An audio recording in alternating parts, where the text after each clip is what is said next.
Ready? We're ready. Are we on the air? We are on the air. We're on the air. 3, 2, We are 1. live.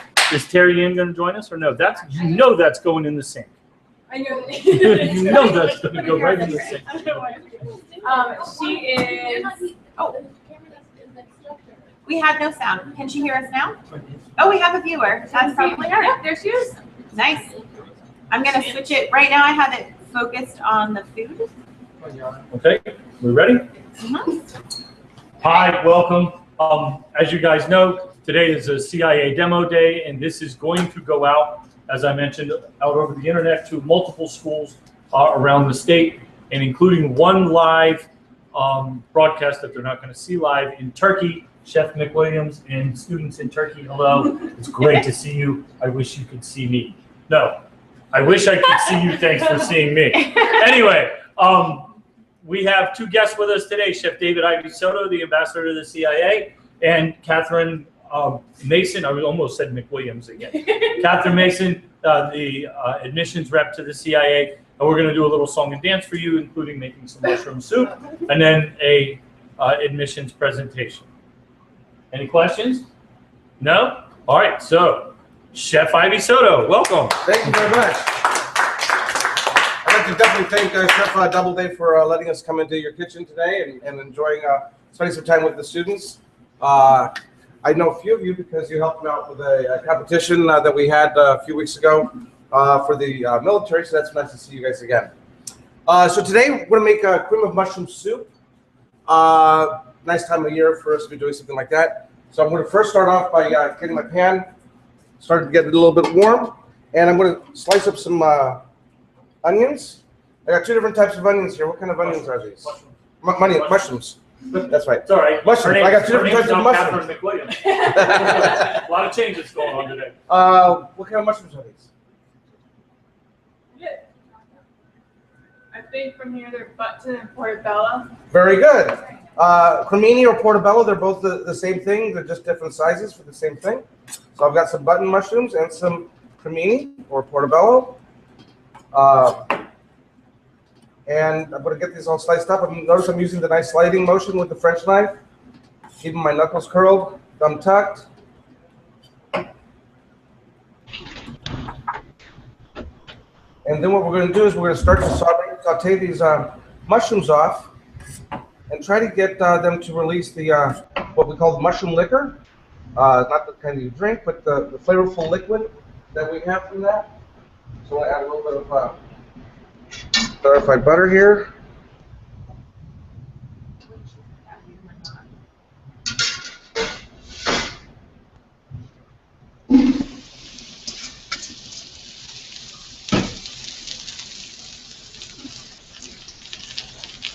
Then I'm going to add a little bit of onion.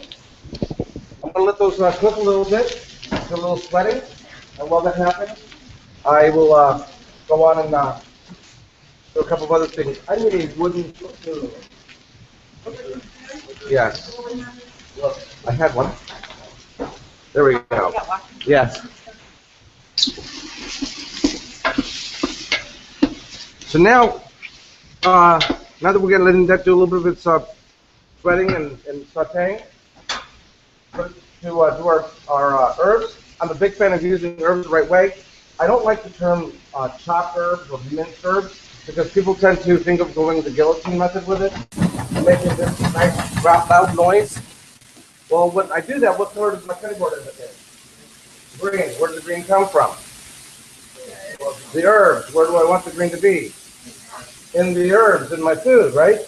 So what I like to do is I like to take my herbs, bunch them up nice and tight, get my knuckles curled, thumb tucked, and use the French knife, sliding the way it's designed to do.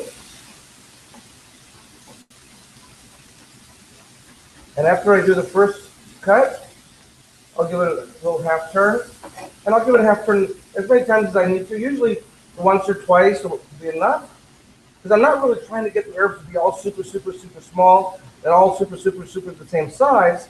I'm just trying to get them so that they disperse evenly in what I'm going to serve it with. So I want them to float like snow. Now that four-letter word that gets you out of school. So what we'd like to do is try to slice the herbs and get them to float like snow. So the two S's. Now that I've got the mushrooms somewhat sauteed here, I'm going to go ahead and add some butter and some flour. What does butter and flour make? Roux. What do we use roux for? Right. You guys must have a good chef instructor. Where did Chef Clay Doubleday go to school? CIA. CIA. There you go. That's the right answer. So now the butter is melted. I'm ready to go ahead and add my flour. And I'm making what we call a compound roux at this point. The reason we call it a compound roux is it's not just a roux, it's got some other stuff in it. In this case, the mushrooms and the onions. So I want to get that flour to combine with the butter. I'm getting a nice shot of that from the camera. Good.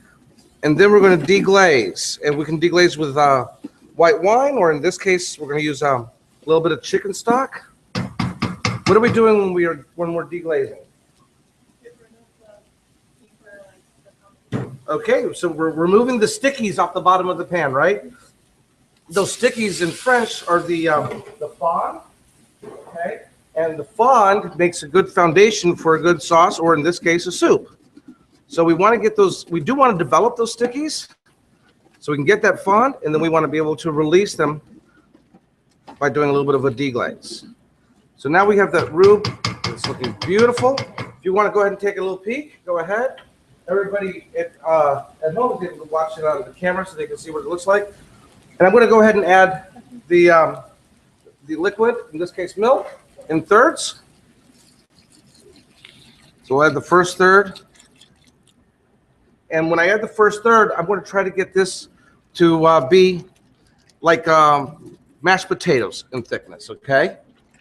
And what I'm trying to do here is, yes, get that consistency of the mashed potatoes, but I'm trying to avoid any lumps, okay? So by doing this, I'm stirring it together, getting all that to come together, and avoiding any lumps, getting the flour to start to cook, and developing that beautiful, nice, smooth texture that we're going to be looking for. So now you can see we've got almost like a mashed potato texture. We're going to go ahead and add some more of our milk. It's about the next third. And now we're looking for whipped potatoes texture. I'm going to let that come up to temperature. And while that's happening, I'm going to ask for 3 volunteers. Okay, 1 volunteer, 2 volunteers, 3 volunteers. Okay, come on up. You go get on that side there. And you're going to help me out with the most important part of cooking. What's the most important part of cooking? Tasting. If you don't taste it, make sure that it's going to taste good. We're going to be in trouble. So what we need to do is we need to taste this, and then we're going to adjust with salt. We have a little bit of pepper in there, salt and pepper, lemon juice, and parsley. So as soon as this comes up to a boil,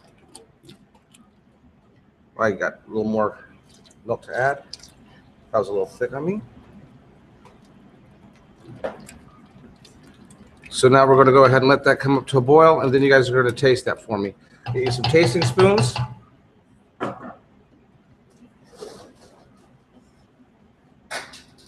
Go ahead and taste, and let me know what you think.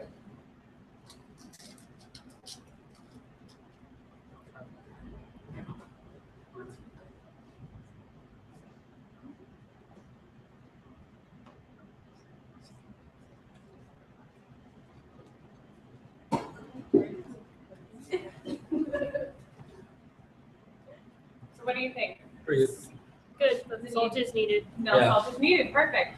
No salt is needed? Are you They said sure? salt is needed. Salt is Oh, salt is needed. Okay, good. I was going to say, I didn't put any salt in yet. So I think we do need a little bit of salt. So go ahead. Who's going to put the salt in for me? James. It's a team effort here. Like 1 grain at a time. Is that enough? I don't think. Let's be generous. What do you think? You be generous? I think they're voting for a little bit more. So let's go ahead and add a little bit more. Oh, yeah. Okay, we'll give it a little stir. Okay, go ahead and taste it again.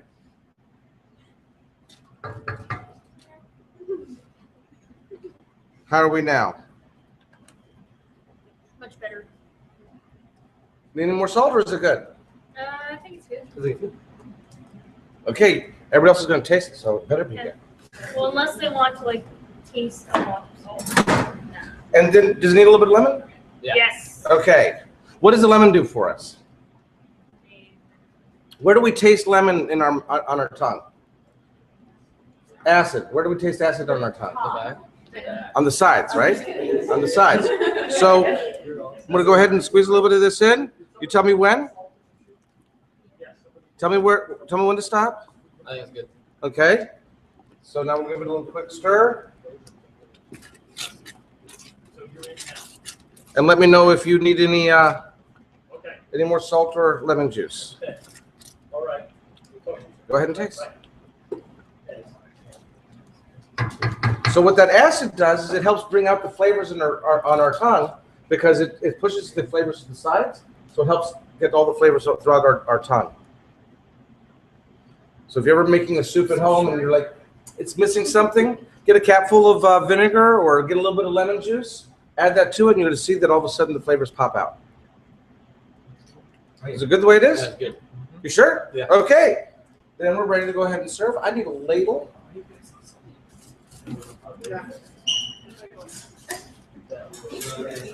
So one of you is going to put the spoon in, another one is going to put the parsley in, and another one's going to hand it out. Giovanni. Yeah. So there you go. Spoon, parsley, and pass.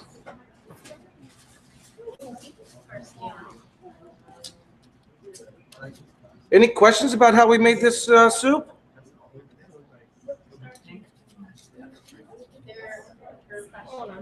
No questions? How about questions for Chef about the student life at CIA? Chef, could you tell them a little bit about being a student at CIA? Sure. One of my favorite things about being at the CI was I still remember some of the conversations we had on campus. We sat there, we had a debate in the dorms arguing over what butterfat content was better for making hollandaise. Okay? We watch movies and you see about dorm life in movies. You don't see people talking about wines and butterfat and what kind of mushrooms you want to use for something. But that's the kind of conversations we have because everybody on campus is there for food, which is a really neat experience. Yes. How come you guys don't feed the students during the weekend? Say again? How come you don't get like cafeteria food during the weekend? Well, I guess because there's no the cafeteria is actually basically the classes that we're taking. So it's the students who are making all the food. We don't really have a cafeteria per se. We have the different classes that are making food, but there are kitchens on campus, and students will use those kitchens to practice things for their classes. But also sometimes they'll even do some catering out of that, or cook for a bunch of other people. So there's a lot of fun with that kind of stuff. So there's plenty of food on campus. Trust me. Do we have enough soup for everybody? Yeah. Can we tell our friends at Edison what it's tasting like? Great. Really good. It's like food. A little more salt. Yeah, that's good. Very good. Now they want more salt. Very nice.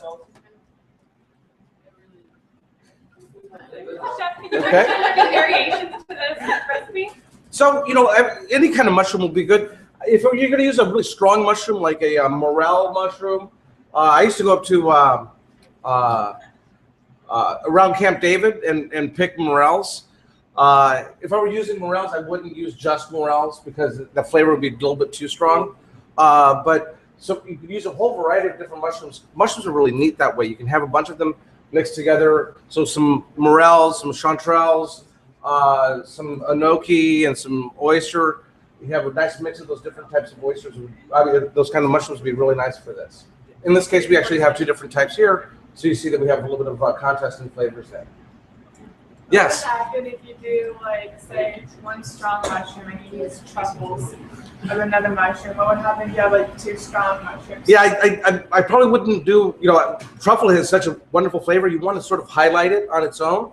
So I would definitely go with something more mild and then just use a little bit of that truffle. And in fact, just like we did with the parsley, I would probably put the truffle on top as it's going out so that the aroma of the truffle and so forth would be able to heighten itself. That's a great question, and truffles are wonderful to use, but I would definitely use it in a sparing way and put it up at the top so that you get that aroma as you're about to eat it. I love truffle oil. Yeah, truffle oil is great. You can even drizzle a little bit of truffle oil onto the soup. How much does it cost to make something like this? Well, actually, this is not that expensive of a set of ingredients because the big bulk of it is mushrooms.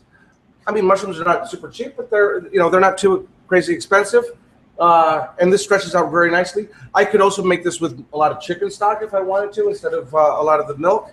So I could definitely make this something that's a little cheaper. What I love about soups in the restaurant business is we're charging for flavored water.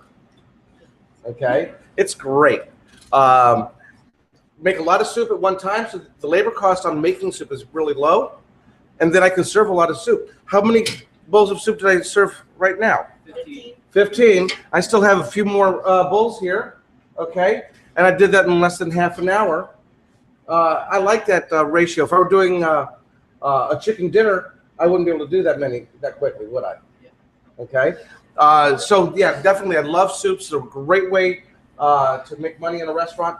I love making what I call must-go soup.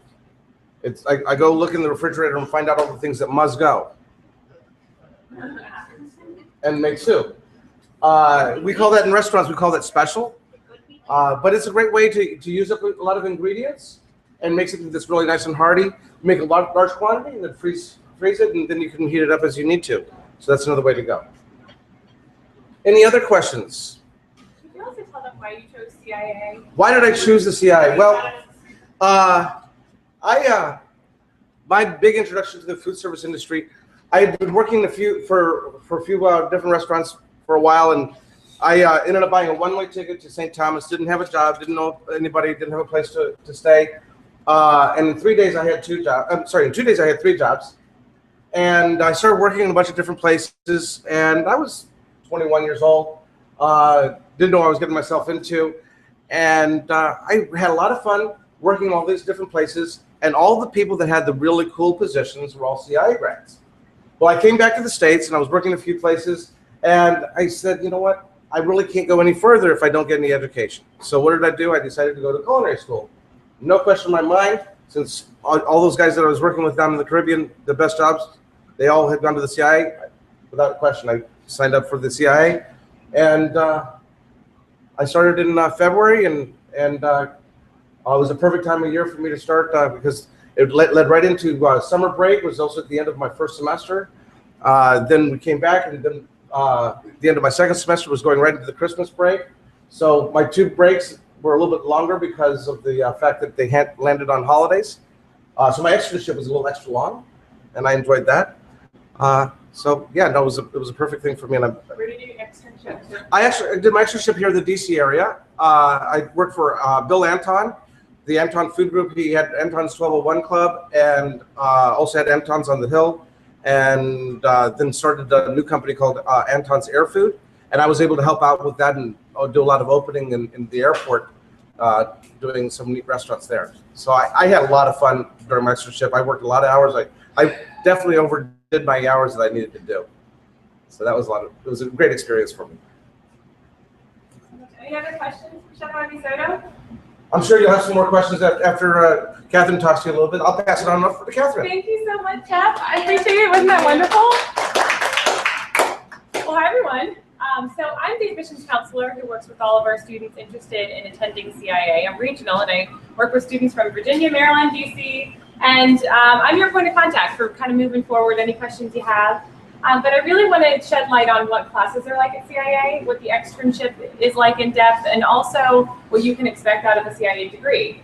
CIA was the very first culinary college in the nation, and we're really proud of that because we kind of give ourselves a pretty aggressive goal to deliver our students the world's best culinary education, which is a pretty big goal for any college, and we really feel like year after year we continue to do that. And that's why CIA students also receive that, and they're some of the most sought after students in the nation to be a chef. So we're really honored to have 2 CIA graduates right here. Thank you again, Chef Clay Doubleday, for having us here. We started as a trade school to help post-World War II vets. So in 1946, that's when we first started. But year after year, we continued to grow, and now we have 3 campuses, including even one in Singapore.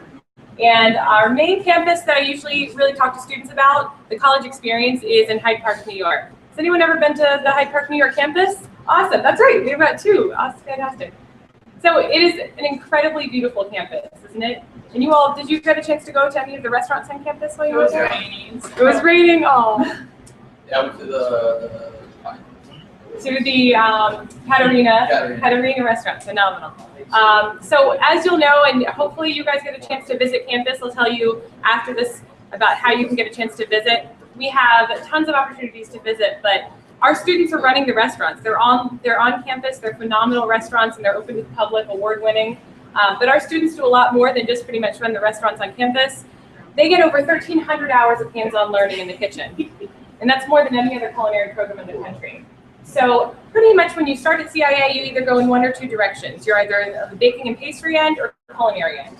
So for baking and pastry students, how many bakers do we have? You like baking a little bit more with the sweeter items. Okay, so are you all culinary?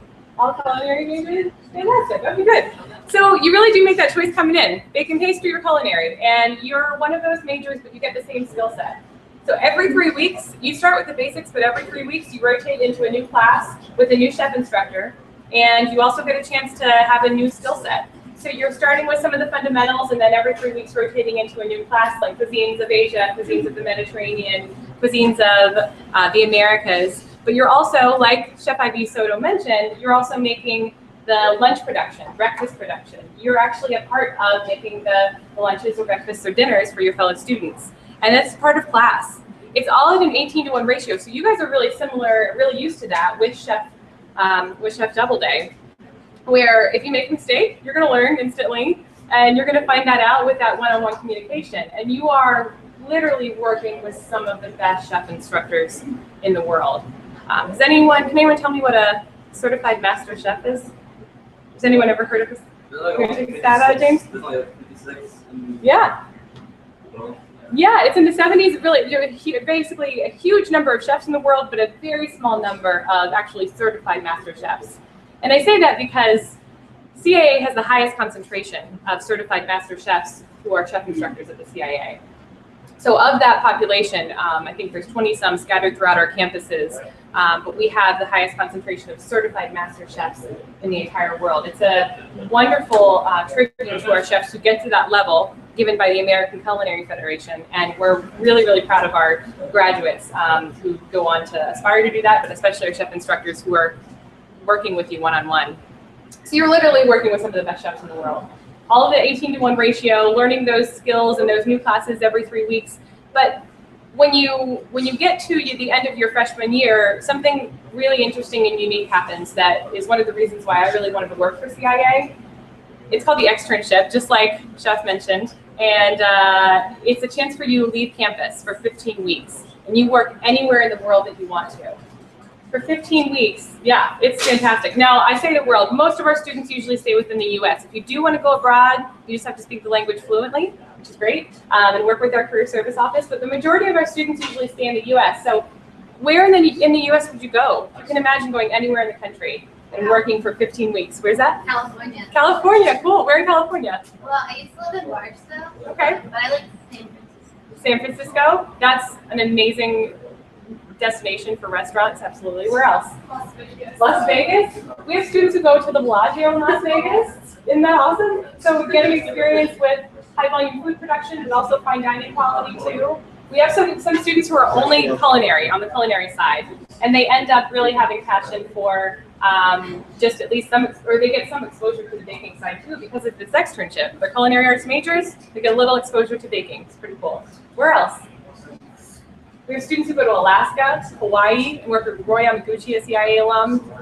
You can come back here to the DC area, save a little bit on housing, live back at home for 15 weeks, but still, this is a chance to get paid. This isn't just an internship where it's unpaid. This is most of our externship sites are paid and really, really a big resume builder, but a chance for you to also figure out which area within the industry you do or don't want. And that is so important to our students because it also sets you apart. Not many students after their freshman year have a chance to work in a restaurant anywhere they want and get paid and have that experience by the end of their freshman year. So you come back to campus, you're going to have some phenomenal classes, and what happens is you're helping to run the restaurants on campus. You are running the show. You're pretty much the chef or the host or hostess or server, and you are part of that production, learning how to not only be the chef for that quality dining, but also you're there to really learn what it takes to run a restaurant, which is great. So that's part of your class, and it's open to the public. The only place on campus that you don't need a reservation to dine in is Apple Pie Bakery Cafe, and that's available to pretty much anyone. But we also have 3 other restaurants which are phenomenal. So students went to Katarina, and you do need reservations to dine there. So I really am excited to get you guys up to campus for a visit. And when you do, definitely make a reservation in advance. But you're able to see what your life is like, really as a future chef / student, you know, learning how to run a high quality, fine dining restaurant just within your second year. You're going to graduate with your associates because we have a big graduation saying congratulations, you just completed really over 1,300 hours of hands-on learning. You're really going to have on average 2 to 4 job offers. We have 4 times a year a career fair where hundreds of employers within one given year will really flock to the CIA to get a chance to talk to students and either get them for their externship or their associate graduation, or those students who are staying on for the bachelor's. So staying on for the bachelor's just means you're staying on for junior, senior year. And it's another 17 months and a chance for you to start to kind of pick and choose what classes you want.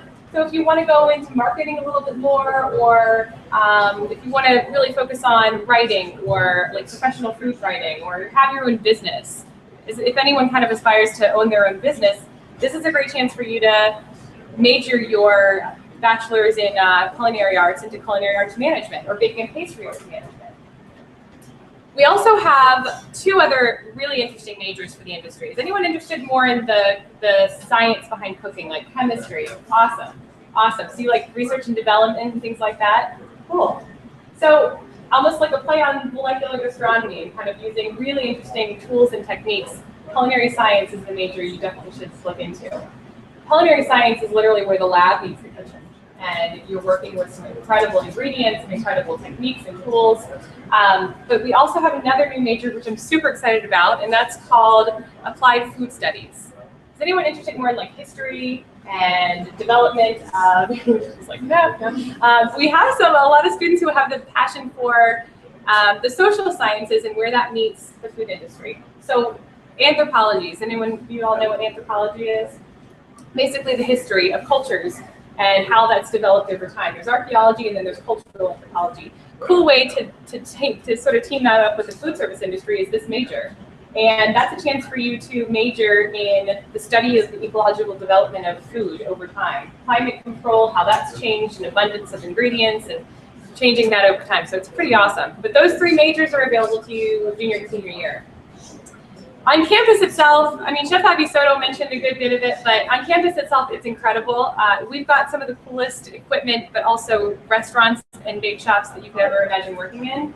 Bake shop at Apple Pie Bakery Cafe. Who's our baker? There you go. We have a temperature-controlled room where you actually use induction burners that don't offset the temperature of the room. And you're working with some equipment that bakery owners just dream for.